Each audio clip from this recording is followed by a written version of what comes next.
ভাই এসব কি দেখছি? আই লিগ এবং আইএসএল এর ইতিহাসে প্রথমবারের জন্য লাস্ট 2-3টে ম্যাচ বাকি, আর সেই সময় ইস্ট বেঙ্গল লিগ টেবিলের টপে। এ তো অবাক কাণ্ড। প্রথম দিকে ভালোই লাগছিল অ্যাজ এ মোহনবাগান, যখন দেখি যে অস্কার ব্রুজের মতো একজন বিদগ্ধ কোচ তাদের দলের মেন দুটো প্লেয়ার মিগুয়েল ফিগুয়েরা এবং ইউসুফ এজেজারির মতো দুজন টপ ক্লাস প্লেয়ারকে মাঠে না নামিয়ে তাদেরকে কোলে করে নিয়ে সাইড লাইনের ধারে বসে থাকে, তখন ভালোই লাগে। কিন্তু দুর্ভাগ্যবশত 45 মিনিটের মাথায় মুম্বাই সিটি এফসি 1 গোলে এগিয়ে থাকার পরও জনি কাউকোর কিছু সিলি মিস্টেকের কারণে ইস্টবেঙ্গল তার জায়গায় ফিরে পেল এবং তারা 2-1 গোলে মুম্বাই সিটি এফসিকে তাদের ঘরের মাঠে হারিয়ে দিল।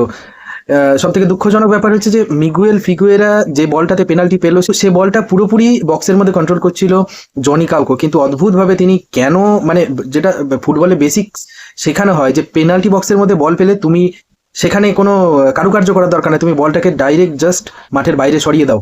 সেটা না করে উনি ওখানে কারুকার্য করতে গিয়ে ইস্টবেঙ্গলকে পেনাল্টি দিয়ে দিলেন। আর নন্দকুমারের গোলটা সেটাও একটা ডিফ্লেকশন থেকে গোল। তবে ইস্টবেঙ্গলের জন্য আজকে একটা দারুণ দিন, তারা লিগ টেবিলের টপে পৌঁছে গেছে, যদিও একটা ম্যাচ কম খেলে।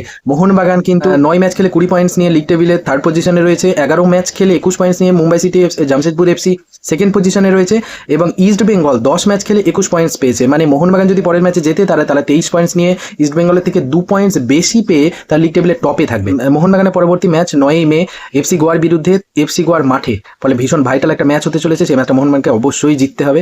যদিও আমরা এর থেকে আরো বেটার পজিশনে থাকতাম যদি আমাদের কোচ কিছু হঠকারী সিদ্ধান্ত নিয়ে নিজেকে একটু বেশি ভেবে ফেলে যদি মোহনবাগান দলটা একটু ভুলভাল না সাজিয়ে যদি সঠিক মোহনবাগান দল নামাতেন, তবে মোহনবাগান কিন্তু পয়েন্ট লস করতো না। যেভাবে আমরা শুরু করেছিলাম সিজনটা, সেভাবে আমরা সিজনটা শেষ করতে পারতাম, তবে আমরা ইন্ডিয়ান সুপার লিগ চ্যাম্পিয়ন হবো এই আশা রাখি। এবং ইস্ট বেঙ্গলের পরবর্তী ম্যাচ রয়েছে পাঞ্জাব এফসির বিরুদ্ধে ঘরের মাঠে 11ই মে, এবং তারপরে রয়েছে ডার্বি 17ই মে। মোহনবাগানের যেটা সমস্যা রয়েছে, মোহনবাগান 9ই মে খেলবে এফসি গোয়ার বিরুদ্ধে, এফসি গোয়ার মাঠে।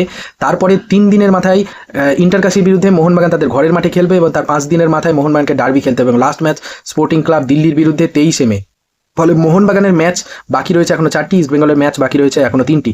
টপ পজিশনে যারা থাকবে তারাই জিতবে ইন্ডিয়ান সুপার লিগ, কিন্তু এফসি কাপে যেহেতু অংশগ্রহণ করতে পারবে না মোহনবাগান, ফলে সেকেন্ড পজিশনে যারা থাকবে তারা এফসি চ্যাম্পিয়ন্স লিগ 2তে তারা কিন্তু পার্টিসিপেট করতে পারবে। ফলে সবাই প্রাণপণ খেলছে। তবে মুম্বাই সিটি এফসি মোটামুটিভাবে ইন্ডিয়ান সুপার লিগ জয়ের দৌড় থেকে বেশ কিছুটা পিছিয়ে পড়লো।